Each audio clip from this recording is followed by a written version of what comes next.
How to not waste money. Learning how to spend your money can keep you from wasting it. Stop throwing money out the window with these smart moves.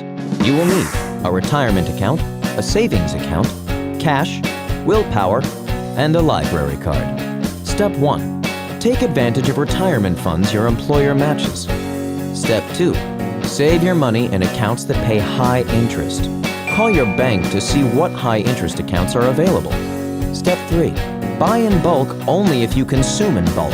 You're not saving money if what you buy in bulk eventually gets thrown away. Step 4. Pay in cash.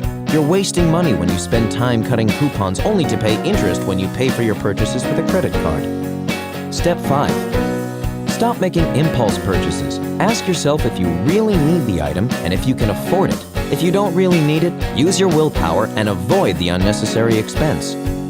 Do not buy items that you will not use just because they're on sale. Step 6. Buy generic brand items such as prescriptions and groceries instead of name brands. Step 7. Cancel your gym membership if you're not using it and walk or bike to get around. Step 8. Quit smoking. Both your wallet and your body will thank you.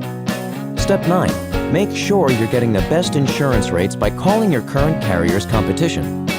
Step 10. Visit your local library to rent music, books, and movies for free or for a minimal fee. Did you know, as of 2006, the federal government spent between $15 and $25 billion annually maintaining unused or vacant agency buildings?